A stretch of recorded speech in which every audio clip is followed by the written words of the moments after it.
তোমাকে যেতে হবে এখনই। চমকে তাকালো উর্জা সামনের দিকে।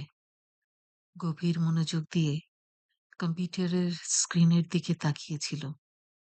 গুরুগম্ভীর এ আদেশ যেন তার সকল মনোযোগ ছিন্ন করে দিয়েছে এক নিমেষে।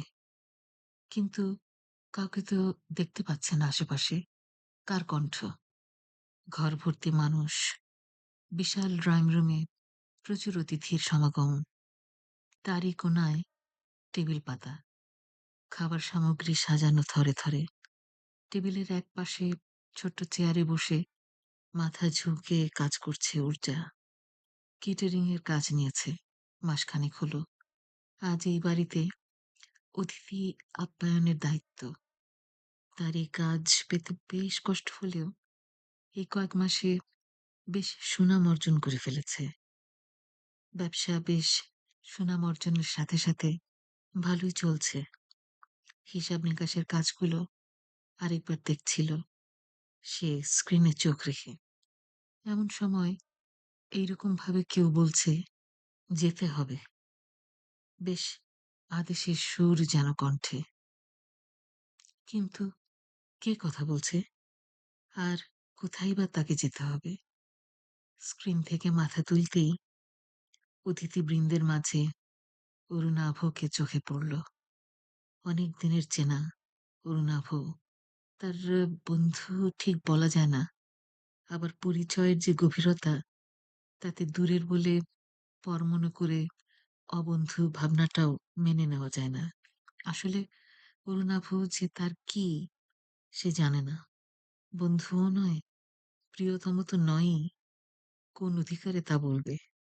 ভালো লাগে যদিও তাকে খুব, কিন্তু সেও তো বসে আছে বেশ দূরে। কাছাকাছি আসলে কেউ বসেনি। কার কণ্ঠ এটি তাহলে? কথাটা শোনার সাথে সাথেই শিরদাঁড়ায় বেয়ে যেমন বিদ্যুৎ খেলে যায়, তেমনি গ্রীবা আর স্কন্ধের মাঝ দিয়ে একটা বিদ্যুতের চমক অনুভব করলো উর্জা। তাই ঘাড় তুলে তাকিয়েছিল সামনে। কেউ নেই কোথাও। কে বলল অমন করে? ভাবতে ভাবতেই দেখল সামনে দাঁড়িয়ে আছেন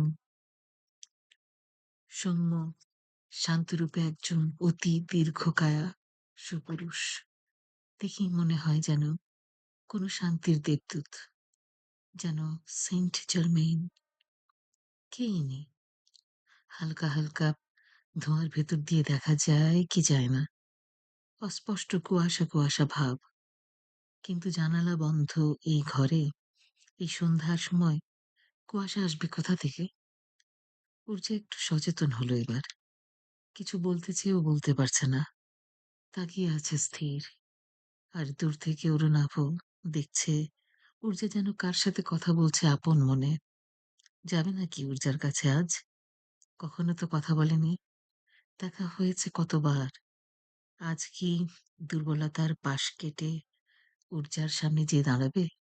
জিজ্ঞাসা করবে, কেমন আছো তুমি উর্জা? ভাবতে জানি কেমন স্থির হয়ে আসে অরুণাভের কণ্ঠ। শরীর স্থির হয়ে আর ভাবতে পারে না নিজেকে সচল করে রাখতে। উর্জার কথা ভাবলেই তার কেন যে এমন হয় সে বুঝে না। অথচ এই নেমন্তন্নে এসে উর্জার দেখা পাবে তা তার সাত কল্পনার বাইরে ছিল। সে এইখানে কেটারের হিসেবে টেবিল তদারকের কাজ করছে। ভাবতেই জানি কেমন লাগছে অরুণাভের। প্রাণ ভরে দেখছে অরুণাভ তাকে। আশেপাশে আরো অনেক অতিথিরা এসেছেন, বসে গল্প শুরু করেছেন, কিন্তু কোনো দিকে অরুণাভের খেয়াল নেই। খেয়াল নেই তার ঠিক না, আসলে আশপাশ আর তার আগ্রহের বিষয় মনে হচ্ছে না। সামনে যে ঊর্জা রয়েছে তাকে দেখেই তার সবটুকু সময় যেন কেটে যাচ্ছে। অনুষ্ঠান শুরুর সময় দেওয়া হয়েছে সন্ধ্যা ৭টা থেকে, চলবে রাত ৯টা পর্যন্ত।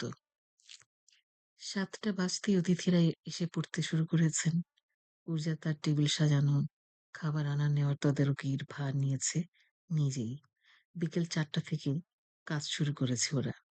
বুফে সিস্টেমে অতিথিদের ডাকলেই তারা এসে এসে খাবার নিয়ে যার যার মতো টেবিলে বসে যাবেন। সারাটা ঘর সাজানো হয়েছে সাদা রঙের থিম দিয়ে। এই ঘরটা যেন হালকা কুয়াশা ঘেরা লাগছে তাই। সেজন্যই বোধহয় ঊর্জার সামনে তাকাতেই ঊর্জা এক কুয়াশার প্রলেপের মাঝে কোনো একজনের দর্শন লাভ করেছে। কিন্তু আবারও প্রশ্ন তার মনে, কে ইনি? এবার সেই কণ্ঠস্বর, আদেশ নয়, কিন্তু ফেলে দেবার মতনও নয়। শুনতেই যেন হবে। ঊর্জা স্পষ্ট দেখতে পাচ্ছে এবার ওনাকে। সেন্ট জার্মেন স্বয়ং যেন তার সামনে। কিন্তু আসলে কি উনি? এরকম অ্যাঞ্জেলিক সুপুরুষদের ছবি তো আমরা হরহামেশা দেখি ইন্টারনেটে। আসলে তারা দেখতে এত দ্যুতিময় হয়, জানে না ঊর্জা। কিন্তু সেই বিমোহিত, মোহগ্রস্ত তাকালো আবার। কণ্ঠস্বর বলে উঠল, তোমার যাবার সময় হয়েছে। তোমায় যেতে হবে।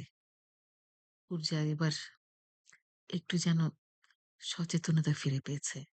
তাই জিজ্ঞেস করল দেবদূত রূপী সেই জনাকে, কোথায় যেতে হবে? কি মায়াভরা চোখ তার, কি তীক্ষ্ণ সেই দৃষ্টি, কি প্রচন্ড মমতার ছোঁয়া। বলে উঠলেন, তোমার যাবার সময় হয়েছে। আমি তোমায় নিতে এসেছি। এক্ষুনি যেতে হবে। এবার ঊর্জার আর বুঝতে বাকি নেই। ইনি ওর গার্ডিয়ান অ্যাঞ্জেল। তার আর সময় নেই এই ডাইমেনশনে থাকার। তার যে যেতেই হবে।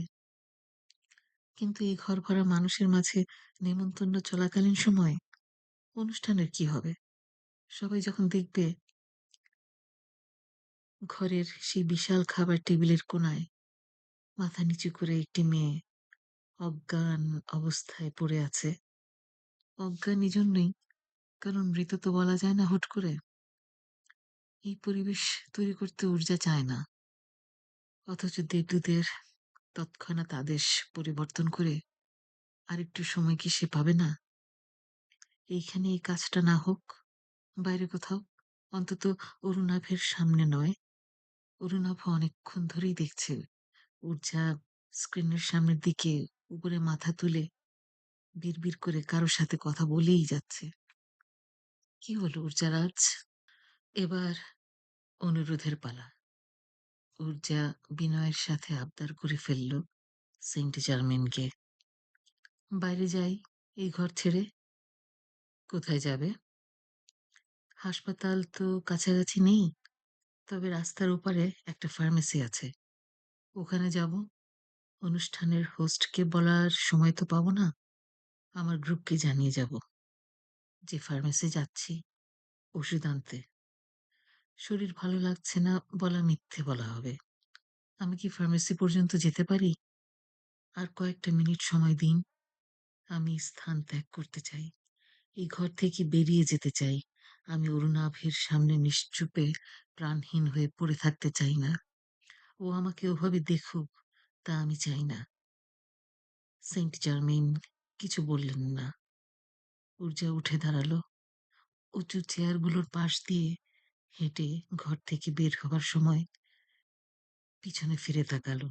অরুণাভকে তার আরেকবার দেখার খুব ইচ্ছে। সেই তীক্ষ্ণ ব্যক্তিত্ব, অপরূপ মুখশ্রী, মন ভোলানো হাসি আর দুষ্টুমি ভরা কালো চোখ। আর দেখা পাবে কিনা ঊর্জা জানে না। এই দুনিয়া ছেড়ে যাবার পর ঊর্জা কোথায় যাবে তা তার জানা নেই। গন্তব্যহীন, ঠিকানাবিহীন যাত্রা। কিন্তু তার কাছে ঠিকানা না থাকলেও সেন্ট জার্মেইন তা জানেন। তার দায়িত্বে, তার গাইডেন্সে ঊর্জার নিকট এই জার্নি ঠিক এখনই শুরু হবে। ঊর্জার এক্সিট এখনই হবে। এখনই যে সময়। ঊর্জা হাঁটতে হাঁটতে চলে এসেছে ফার্মেসির দরজায়। দরজার সামনে আরেকজন কেউ দাঁড়িয়ে আছেন। ঊর্জা তাকে চেনে না। তিনিও দীর্ঘকায়া সমদর্শন, সুপুরুষ। ঊর্জা হেঁটে ঢুকছে ফার্মেসির দরজা দিয়ে, কুয়াশা ঘেরা মেঠো পথ ধরে। দুপাশে দুজনে এঞ্জেল তার সাথে হেঁটে যাচ্ছেন।